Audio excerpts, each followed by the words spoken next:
Good morning, good evening, and once again, good afternoon, and welcome back to our Road to Glory series on Football Manager 21. Now, it's been a while since I recorded the first episode, which was sort of a brief overview of what the series is going to be, what the rules are, and obviously revealing the team that I was going to be beginning this challenge with.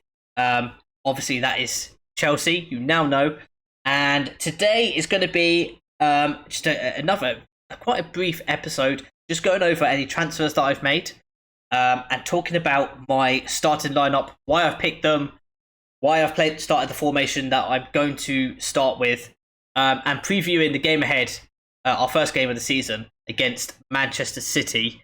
Now, what I want to do, I'm just going to brief you again about the rules. Glory Hunter, we have 5 different leagues to journey around to and try and dominate. Within each league, there's 2 main cups. We want to win the league title in FA Cup, and we want to go ahead and win the equivalent to the FA Cup in every single league. I don't know the names of them off the top of my head, but we're just going to go ahead and try and win them. Cups like the Carabao Cup and the equivalent to the Carabao Cup in the other leagues, we're not worried about. That'll just be a bonus if we win those. Great. On top of that, we have to try and win the Europa League and the Champions League at some point in our 20-year season. And we have to win the Euros and the World Cup. Now, it's not going to be easy. There's going to be, I just want to put it out there, there's going to be no cheating. No cheating at all. No save scumming, nothing of the sort. You don't get that with me. This is going to be 100% an honest playthrough. You're going to see as much as possible. Each episode will contain maybe a highlight of 2 games, 3 at most, and you're just going to be following me on this journey. There's not much you're going to miss, and I can't wait to share it. So without further ado, let me take you forward to our squad and the starting 11 that I have picked this year. Now, in fact, before we get through to that, I just want to tell you about who I have sold and who have I signed so far in the summer transfer window. The first outgoing is Willy Caballero. River Plate have come in for an offer. We're not going to use Willy Caballero. We've got Petr Cech, funnily enough. We have Petr Cech on the bench. He will be our backup goalkeeper if needed. And then we have our youngsters. I don't think we need Willy Caballero in the side. We also have Mendy and Kepa, if they both stay fit and remain with us. So not too worried about him leaving there. I know what you're thinking. He's a good player. I really rate him. I love Memphis Depay. I am gutted it didn't work out for him in real life at Manchester United. As a Man U fan myself, I'm wishing him all the best at Barca, by the way. I think he was awesome at Lyon. I would not have been disappointed myself, again, as a United fan, if we tried to sign him back. Nevertheless, we've signed him for Chelsea. Now, I wasn't expecting to do much business, if any, in the summer transfer window. Of course, technically, all the transfers are done. Werner, Havertz, all those kind of guys have now come into the club. Ziyech is another one. We don't have much money, realistically, to go out and buy anyone else. Memphis Depay was available. So I thought, why not go and get him?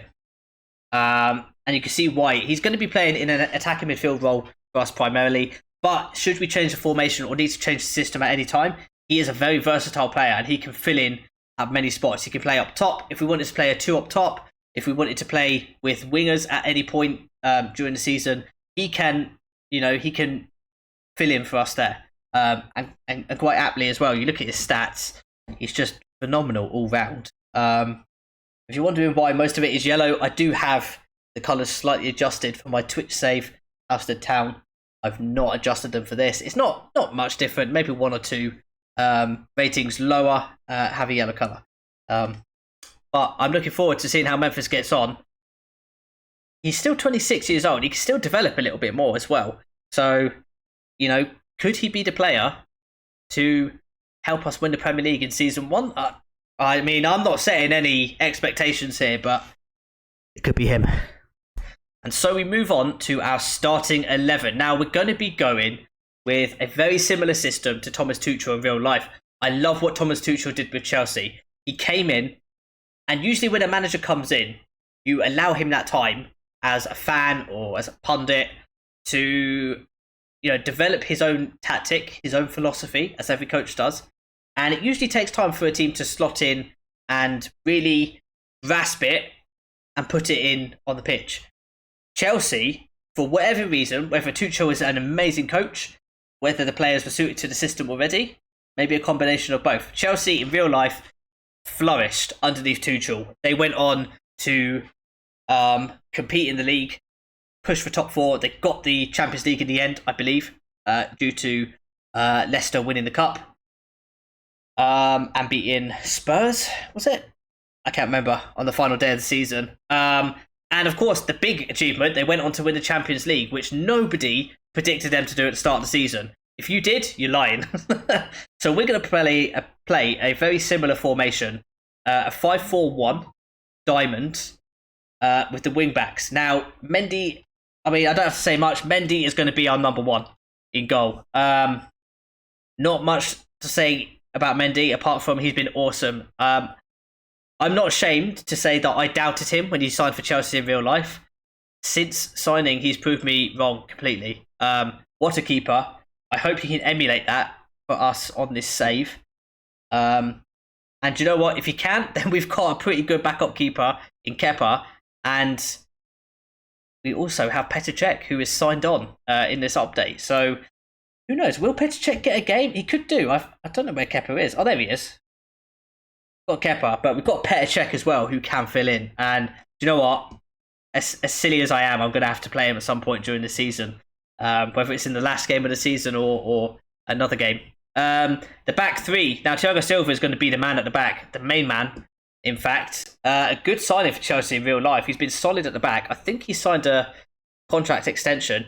He may be 35 years of age. He may not have pace or as much pace as most other centre-backs, but what he offers in other departments is second to none. His mental stats are amazing. His tackling is amazing. Marking, fantastic. Heading, the aerial threat that he is and the area he commands as a defender, he's going to be vital to our chances this season. The big challenge with him is keeping him fit.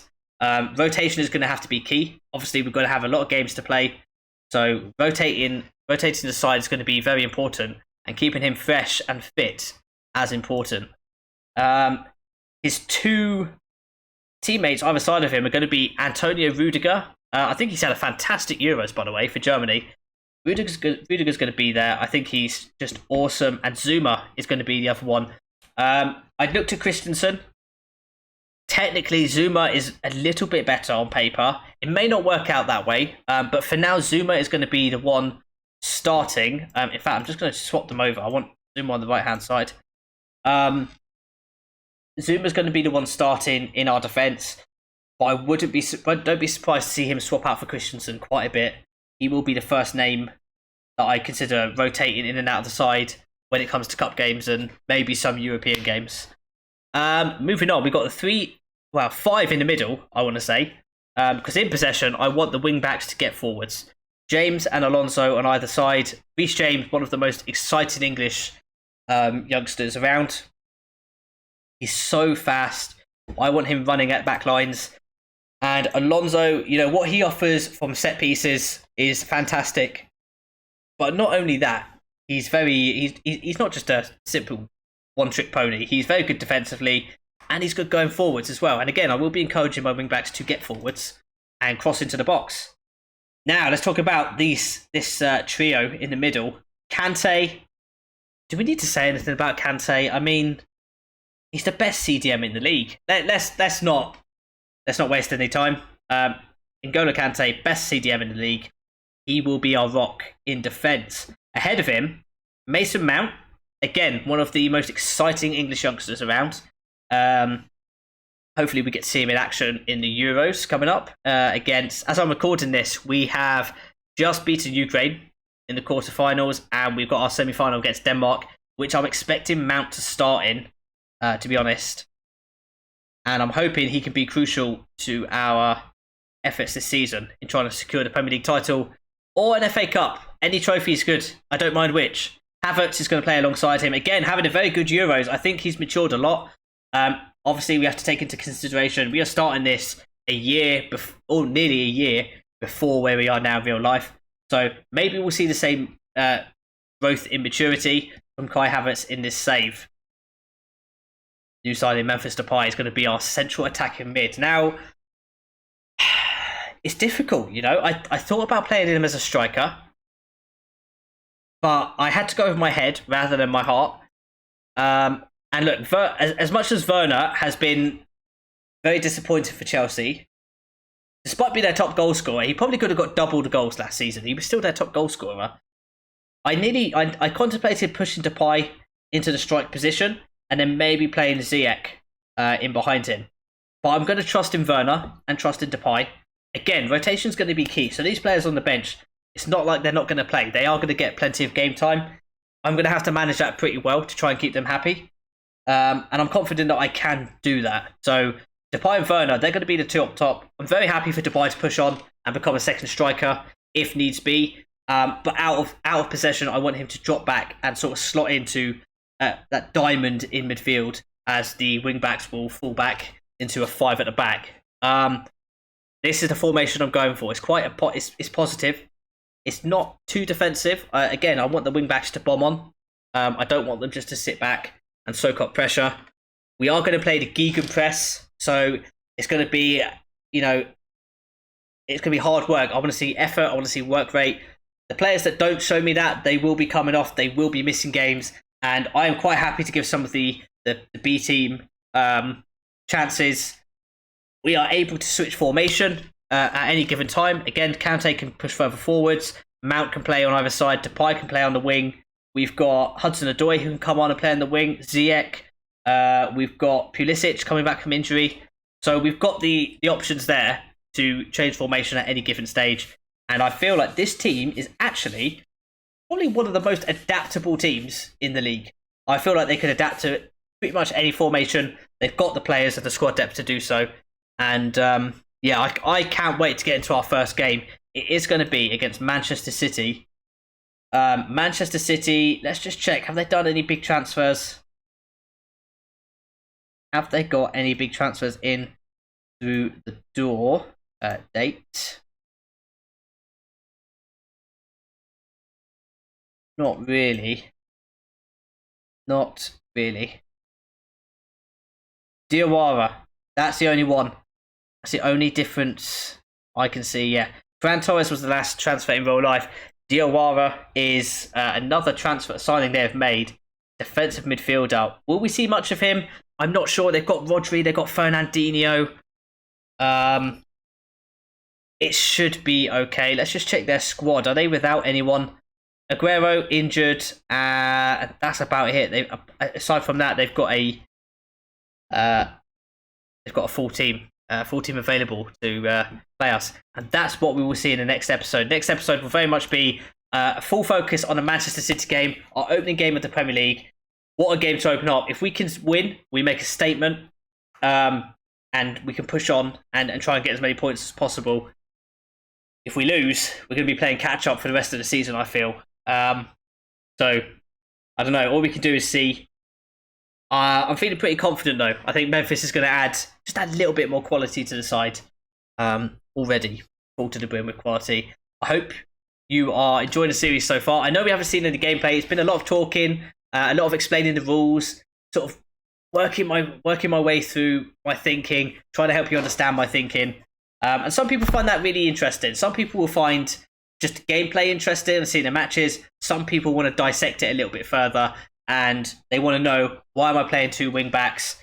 Why am I playing a 5-4-2, a 5-3-2-1? Everyone's got their own sort of thing, you know. So that's why I'm trying to cater for both kinds of audiences. Having said that, I hope you've enjoyed today's episode. That's episode 2, done and dusted. Episode 3, the full focus is on Manchester City, our first game of the season. I can't wait. Please feel free to share any recommendations in the comments. Any recommendations regarding the Football Manager save. It might be the presentation of these videos. It might be the way I'm delivering these videos. Do you like that I'm going a bit more in depth with tactics? Do you just want me to shut up and get on with the game? Feel free to let me know your comments below. And don't forget to subscribe. Go and follow me on Twitch. I'm doing a Housestead Town playthrough on Twitch right now. We're in our 5th season, battling for promotion in the Essex Senior League. It's a lower league in England, Save. Very much sort of like a journeyman all the way up to the Premier League. We're currently 8 leagues below the Premier League, so a long way to go, but it's been fantastic. And I tell you what, this season is shaping up to be probably one of our best yet. I don't want to say the P word, but it's looking good. So don't forget to follow me on Twitch. You can follow me on Twitter as well. I'm tweeting a lot lately, so get involved. Why not? I think that's the thing to do, is plug Twitter. And I'll see you for episode 3 very soon. Bye.